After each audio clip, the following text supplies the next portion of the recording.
C'est l'entretien d'embauche le plus dur de tous les temps. Sauf que les candidats reçoivent leur copie et restent figés. Parce que la feuille est complètement blanche. Tout le monde est perdu mais personne n'ose parler. Parce qu'avant le début de l'épreuve, l'examinateur a annoncé 3 règles interdites. Pas le droit de parler à l'examinateur ni aux gardes. Pas le droit de quitter la salle. Pas le droit de salir sa copie. Si tu enfreins une seule règle, t'es viré du concours. Et il n'y a qu'une seule bonne réponse. Best of luck, ladies and gentlemen. Tout le monde se la ferme direct. Vu que personne répond, l'examinateur lance le chrono et quitte la salle. Face à cette feuille blanche, personne sait quoi faire. Personne sait même c'est quoi la question. C'est clair qu'un poste à 1 million par an c'est pas donné. Les minutes défilent, et une femme craque. Persuadée que la boîte veut un rapport professionnel, elle se met à écrire sur sa feuille sans hésiter. Mais elle a pas fini sa première phrase, que le garde s'approche, et la vire de la salle direct, parce qu'elle a sali sa copie. En voyant la nana se faire dégager pour avoir écrit, tout le monde lâche son stylo en vitesse. Pendant que tous galèrent à comprendre, un mec du nom de Luc se met à sourire. Il vient de percuter un truc. L'examinateur a donné que 3 règles. Tant qu'on les enfreint pas tout va bien. Pour vérifier sa théorie, il dit bonjour au mec d'à côté, parce que la règle dit, pas le droit de parler à l'examinateur et au garde.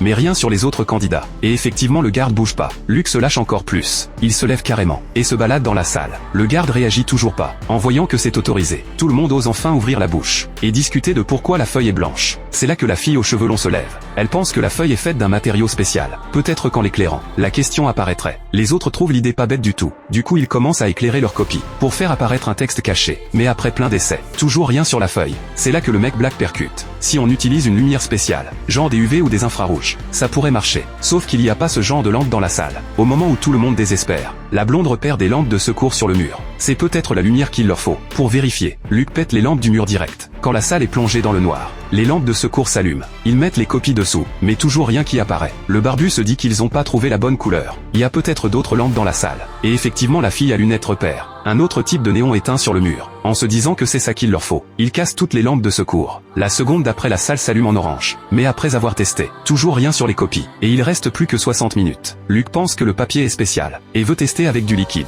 Du coup il déchire sa feuille en deux, donne une moitié au black pour tester avec de la salive. Et l'autre moitié il la teste avec de l'urine. Sauf que les 2 copies sont foutues, et il y a toujours rien dessus.